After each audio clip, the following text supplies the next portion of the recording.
salam sejahtera bagi kita semua. Om Swastiastu, Namo Buddhaya, salam kebajikan, salam sehat. Yang saya hormati Bapak Duta Besar Indonesia Amerika beserta Ibu serta seluruh jajaran Kedutaan Besar Indonesia di Amerika. Senang sekali bisa bertemu di sini, mensosialisasikan. Jadi, ini suatu program yang membanggakan bagi kita semua bangsa Indonesia, karena ini program yang negara lain pun sulit menyamai kita. Mungkin karena ketika kita mulai itu kita dalam kondisi tertinggal jauh, jadi kita bisa mendesain dengan lebih konseptual. Sementara negara lain mungkin tambal sulam karena sudah agak lebih maju. Jadi perkenalkan, saya David Bangun, tadi sudah disampaikan, saya Direktur Kepesertaan, di mana aspek kepesertaan yang utama adalah untuk memperluas, menambah jumlah peserta. Seluruh data kepesertaan di tempat saya, sekaligus saya bertanggung jawab terhadap pelayanan administrasi kepesertaan. Jadi mendaftarkan, merubah status, mengganti paskes, itu adalah bagian dari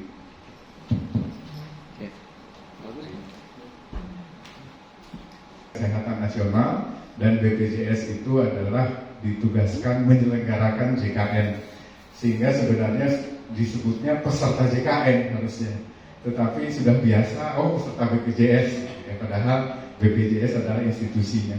Jadi BPJS itu sendiri adalah badan hukum publik, jadi bukan badan usaha, jadi bukan untuk profit oriented gitu. Jadi ada undang-undang Undang-Undang Nomor 24 2011 untuk BPJS-nya. Tetapi kalau kita bicara JKN-nya sebenarnya tahun 2004. Jadi perjalanannya bisa dibilang ini semua presiden sejak Bu Megawati, Pak SBY, Pak Jokowi berkontribusi, karena undang-undang pertama zamannya Bu Mega, BPJS-nya undang-undangnya di zamannya Pak SBY, sekaligus berdirinya BPJS di 2014, dan Pak Jokowi sangat mengembangkan dengan kartu yang dikenal KIS, gitu ya, Kartu Indonesia Sehat. Jadi kelembagaannya sendiri di bawah presiden, ya, tidak melalui kementerian ataupun lembaga. Nah, jadi konsepnya kalau Indonesia menganut sistem iuran. Jadi banyak negara biasanya pilihannya apakah iuran ataukah dari tax base. Jadi ketika yang menyusun konsep JKN ini konsepnya iuran. Jadi seluruh peserta BPJS pada dasarnya iuran. Jadi memang kalau kita bicara iuran, artinya ini memang dananya sendiri bukan APBN, karena iuran dihimpun artinya milik peserta. Jadi ini memang suatu program gotong royong yang terbesar di dunia mungkin ya. Jadi di Indonesia ini nggak ada juga program yang menganut gotong royong, ya, bersih-bersih Sabtu Minggu berapa orang itu. Kalau ini seluruh masyarakat Indonesia gotong royong, antara yang sehat dan yang sakit, yang tua dan muda, itu semuanya gotong royong, dan dana yang dihimpun dari iuran hanya sepenuhnya untuk peserta. Jadi tidak bisa dimanfaatkan untuk profitnya BPJS. Kalau dihemat BPJS untung seperti itu tidak, tetapi merupakan semuanya untuk manfaat bagi peserta. Nah, BPJS sendiri oleh Kementerian Keuangan setiap tahun diberi untuk biaya operasional sekian persen dari iuran. Jadi itu berubah-ubah. Kalau di sini materi agak lama 2,89%. Terakhir sudah 3,5%. Jadi Bapak Ibu sekalian, kalau benchmark ke negara lain itu masih kecil. Biasanya itu bisa 7-8% dari dana yang iuran yang terhimpun. Jadi BPJS itu laporan keuangannya selalu dua, yaitu laporan keuangan BPJS-nya dan satu lagi laporan keuangan dana jaminan sosial, dan itu terpisah. Jadi kalau BPJS, dan ini Bu Lili kan selalu suka dituduh ya, menghemat, menahan manfaat bagi masyarakat. Sebenarnya secara objektif itu tidak menguntungkan BPJS karena itu dana milik peserta, jadi bukan milik BPJS. Berbeda dengan perusahaan asuransi, itu adalah dana asuransi. Kalau ini merupakan milik dari itu ya. Next. Nah, jadi tugasnya ataupun konsepnya sendiri, kalau kita bicara kesehatan, sebenarnya ada upaya kesehatan perorangan, ada upaya kesehatan masyarakat. Jadi BPJS itu bicara upaya kesehatan perorangan. Artinya harus ada individunya, ada peserta, hanya diberikan kepada peserta.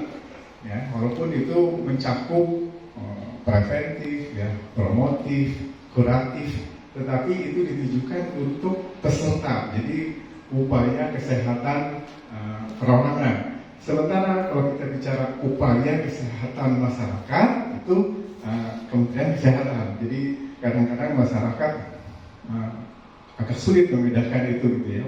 Jadi kalau sosialisasi hidup sehat secara menyeluruh itu usaha kesehatan masyarakat. Posyandu dan lain sebagainya itu kalau sifatnya massal itu adalah Kementerian Kesehatan. Nah, terus satu sisi lagi juga yang perlu dipahami, karena ini programnya kan program BPJS atau JKN. Pada dasarnya BPJS hanya bertanggung jawab untuk aspek demand side. Jadi kita mendaftarkan peserta, menghimpun iurannya, dan memberikan pelayanan dengan cara BPJS berfungsi sebagai strategic processing. Kita membeli layanan dari Vaskes, rumah sakit, untuk melayani peserta BPJS. Jadi bukan BPJS yang memberikan pelayanan langsung kepada peserta. Jadi itu adalah demand side. Supply side-nya yaitu pemenuhan Vaskes dan sebagainya di Indonesia itu Kementerian Kesehatan, Pemda karena sudah ada otonomi, dan swasta. Nanti Bu Lili sampaikan bahwa di Indonesia lebih banyak swasta daripada pemerintah. Nah ini tapi kadang-kadang ketika layanan yang diberikan oleh Vaskes bermasalah, obatnya kadang-kadang tidak tersedia, pasti BPJS yang dianggap, oh ini nggak benar nih, gitu semuanya itu. Tapi pada dasarnya itu supply. Ketika Vaskes tidak tersedia di daerah-daerah terpencil, itu sebenarnya apakah itu pemerintah daerah, Kementerian Kesehatan, ataupun sebenarnya bisa swasta yang mendukung. Gitu. Jadi kadang-kadang itu yang susah dibedakan, dan terpaksa kami yang menerima pengaduan dan sebagainya. Jadi saya direktur kepesertaan termasuk yang bertanggung jawab menerima pengaduan. Gitu ya. Jadi sangat paham ketika masyarakat tidak bisa membedakan. Intinya saya peserta BPJS harus mendapatkan layanan yang mereka harapkan. Jadi tugas utamanya tadi mulai pendaftaran, menghitung iuran, dan selanjutnya mengelola dananya tadi, dan juga kami sebagai strategic purchaser membeli layanan kepada Vaskes yang bekerja sama dengan BPJS. Kalau Vaskes pemerintah wajib kerjasama dengan BPJS, tetapi Vaskes swasta itu sifatnya tidak wajib. Tetapi nanti mungkin Bu Lili cerita bahwa Vaskes di Indonesia kalau nggak kerjasama dengan BPJS, gimana? Nggak bisa survive gitu ya. Kecuali mungkin rumah sakit misalnya Pondok Indah, Medistra, itu mereka nggak butuh BPJS, nggak mau kerjasama karena target marketnya adalah masyarakat menengah atas. Tetapi kalau kita bicara kesehatan Indonesia nggak mungkin melepaskan diri dari program BPJS tersebut. Jadi next. Nah perjalanannya sebenarnya BPJS itu memang kita dibentuk tadi 2014, tapi perjalanannya sangat jauh ya. Dimulai dari Badan Penyelenggara Dana Kesehatan itu mulai 68, tapi hanya PNS saja, ya, hanya ASN saja. Terus mulai lagi menjadi Perum Pusada Bakti, itu termasuk pensiunan polisi, tentara. Masuk lagi dari TNI dan Polri, tetapi masih hanya pensiunannya. Jadi dulu masih terpisah. Mulai juga ada jaminan kesehatan masyarakat, ada jaminan kesehatan daerah gitu ya. Jadi terpecah-pecah. 2014 itu adalah breakthrough, semuanya dijadikan satu. Bahkan kepolisian, TNI semuanya menjadi satu dalam BPJS Kesehatan. Kalau kita bicara dana jaminan pensiun, TNI kan masih terpisah, polisi terpisah. Tetapi untuk kesehatan ini berhasil menjadi single payer. Jadi ini adalah suatu keistimewaan. Ya. Jadi satu gotong royong seluruh unsur di masyarakat. Tetapi berita baiknya adalah kalau saya bertemu dengan kepolisian, TNI, mereka sangat terbantu sekali karena sekarang rumah sakit TNI, klinik TNI, rumah sakit polisi, mereka terima juga masyarakat umum. Sehingga kalau kita lihat rumah sakit Bayangkara ya, itu bagus-bagus semua. Karena mereka sebelumnya sangat tergantung dari pusat, sekarang bisa hidup dengan sejahtera gitu dari program DKN ini. Kami sebagai penyelenggara ada kantor pusat, ada wilayah 12, dan kami hadir di 514 kabupaten kota seluruh Indonesia. Jadi memang BPJS ini jumlah bisa dibilang biaya anggarannya itu hampir 70% itu untuk manusia gitu. Karena kita adalah perusahaan pelayanan ya, sehingga harus masih banyak, walaupun kita sudah banyak dengan digitalisasi, ada AI, tapi manusia tetap sangat berperan untuk memberikan layanan kepada peserta. Next. Nah, jadi kalau kita lihat transformasi yang demikian dahsyat, saya bilang, ketika semula dari Askes menjadi BPJS Kesehatan, dulu posisinya strategic purchasing, begitu BPJS Kesehatan ada aspek risk pooling, jadi menghimpun semua resiko di masyarakat, karena memang kewajiban seluruh penduduk Indonesia beserta WNA juga ketika dia bekerja di Indonesia lebih dari 6 bulan, ada revenue collection, ada strategic processing juga. Dulu hanya segmen, sekarang seluruh bangsa Indonesia. Dulu peserta hanya 16 juta, saat ini sudah 283,10, itu posisi 30 November. Pendapatannya ini masih belum diupdate, 165. Posisi terakhir pendapatan BPJS, bukan pendapatan BPJS ya, pendapatan jaminan sosialnya adalah 175 triliun untuk tahun 2025. Cara pembayaran sudah sangat mudah, berbagai cara pembayaran di situ tertulis lebih dari 1 juta kanal gitu ya, karena semua bank, semua cara sangat mudah untuk pembayaran kecuali tidak menerima uang cash gitu. Jumlah kas cash nanti Bu Lili menyampaikan ya, ada 26.000 di sini lebih ya dijumlahkan antara ini. Jadi ini menarik kalau dilihat angkanya, jumlah biaya cash 176 triliun. Sementara pendapatannya hanya 165. Jadi Bapak Ibu sekalian, memang kami perlu sampaikan di sini bahwa 3 tahun terakhir 2023, 2024, 2025 BPJS defisit tahun berjalan. Tapi beruntung ya ketika kami masuk waktu itu pemerintah menaikkan iuran 2020. Iuran dinaikkan, COVID masyarakat nggak berani ke rumah sakit sehingga kunjungan Askes, pelayanan Askes tidak terlalu tinggi, sehingga surplus 2020, 2021, 2023 itu jadi tabungan dari dana jaminan sosial. Jadi meskipun 2023, 2024, 2025 defisit, tabungan masih ada. Tetapi memang ini situasi yang transisi, artinya 2026 harus mulai diinjek oleh pemerintah, karena kelihatannya pemerintah masih ragu menaikkan iuran. Bagaimana respon dari masyarakat, dan itu tugas kami ya, dari BPJS ya, baik itu pelayanan kesehatan, meyakinkan masyarakat bahwa iuran memang harus dinaikkan. Itu hanya bisa terjadi ketika masyarakat percaya BPJS itu menjalankan secara profesional. Bapak Ibu sekalian, di tahun 2020 ketika iuran dinaikkan oleh pemerintah itu sempat dibatalkan oleh MA. Karena menurut MA BPJS mengelola dengan tidak benar, asumsinya. sehingga kok dibebankan kepada peserta. Jadi setelah dinaikkan iuran dibatalkan oleh MA karena dianggap ini salah kelola gitu. Ya mungkin MA dulu kita kurang sosialisasi juga ke MA gitu. Jadi harapan kami di tahun 2026 masyarakat sudah lebih percaya kepada bahwa BPJS mengelola secara profesional. Mengelola 283 juta peserta. Jadi kalau benchmarknya dengan itu 1 berbanding 27.000 ya. Dibandingkan yang negara maju itu oke lah ya. Tetapi di situ misalnya Filipina ya, 1 banding 7.000. Jadi ada 3 juta. Jadi itu sudah 98,75%. Jadi penduduk Indonesia 286, 283-nya sudah terregistrasi dan pernah membayar iuran. Sehingga ada parameter berikutnya, ada parameter yang lainnya adalah tingkat keaktifan.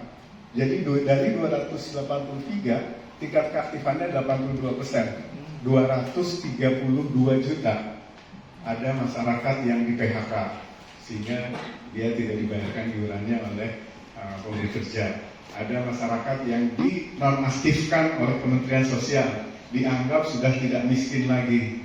Ada masyarakat yang asalnya mendaftar bayar iuran, mendapatkan layanan BPJS, ketika sudah selesai layanan, nggak usah bayar, nanti saja gitu. Jadi itu kurang lebih 232 peserta 283, artinya ada 51 juta penduduk Indonesia yang terregistrasi tapi iurannya tidak berbayar. Pada dasarnya peserta BPJS itu bisa dibagi 3 kelompok. Satu yang iurannya dibayar pemerintah. Nah ini juga saya baru tahu ketika masuk di BPJS ya, di tahun 2021 bahwa yang dibayar oleh pemerintah, baik itu pusat daerah, itu 152 juta penduduk Indonesia. Jadi kalau itu tepat sasaran, artinya lebih dari setengah masyarakat Indonesia itu iurannya dibayar pemerintah.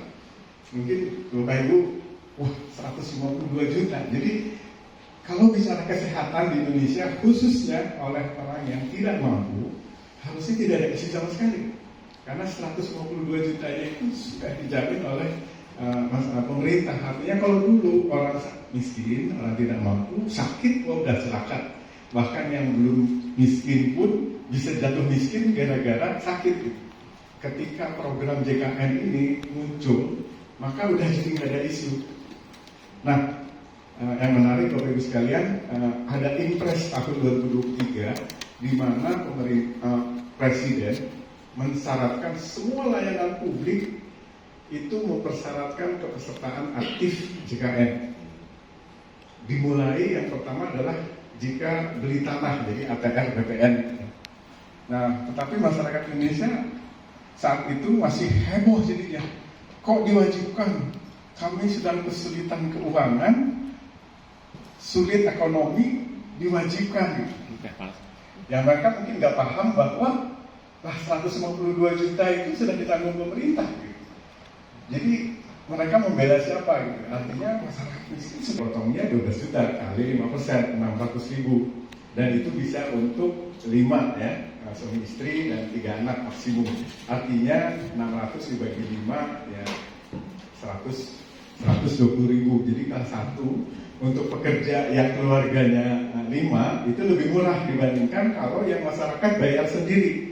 Kalau bayar sendiri kelas 1 150.000 gitu tadi yang Pak Duta Besar sampaikan. Kelas 2-nya 100.000 dan kelas 3-nya 35.000. Tetapi kalau bekerja itu hitungannya 5% ya, maksimum 12 juta. Jadi kalau pajak itu nggak ada batas.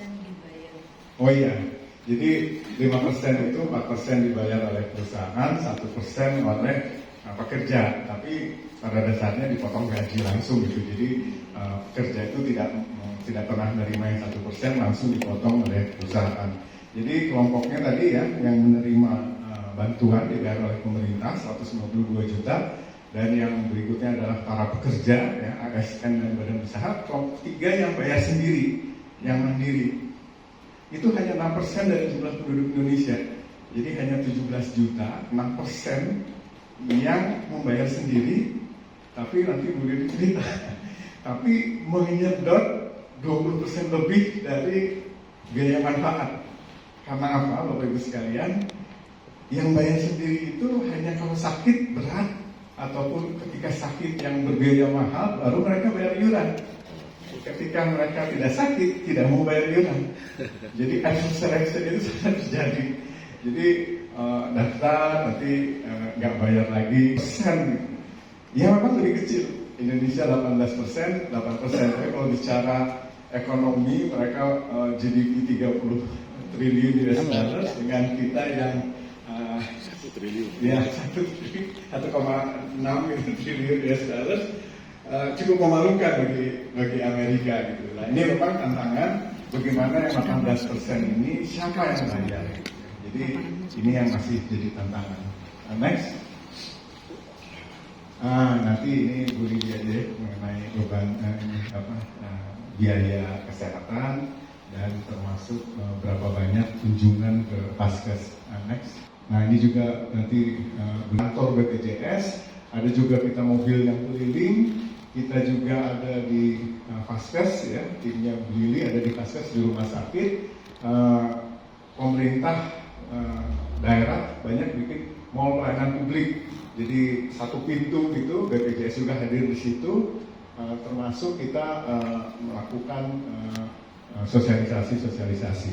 Tetapi kita menggunakan WhatsApp karena orang Indonesia hampir 100% itu pakai WhatsApp. Transaksi BPJS itu adalah menggunakan kanal digital. Jadi memudahkan karena memang mencapai jumlah masyarakat yang cepat, ya, karena universal health coverage itu benar-benar hanya dicapai dalam waktu 10 tahun. Ya, health coverage, ya, baik dari jumlah peserta. Memang Paskes mungkin yang jumlah Paskes di daerah-daerah 3T ataupun yang daerah itu masih terbatas. Cukup masyarakat semua, layanan kesehatan berkualitas, dan ini yang ketiga adalah terjangkau. Pemetaan akan meningkatkan probabilitas seorang individu untuk mengakses Paskes yang untuk rujukan 13,3%, yang untuk rawat inapnya 6,8%. Dampak RJPL, jadi yang dampak nomor 1 berdampak ke nomor 2, itu meningkatkan nilai angka harapan hidup Indonesia 0,24 bulan per kapita, karena masyarakat yang sehat lebih produktif gitu, sehingga dia akan meningkatkan ekonomi.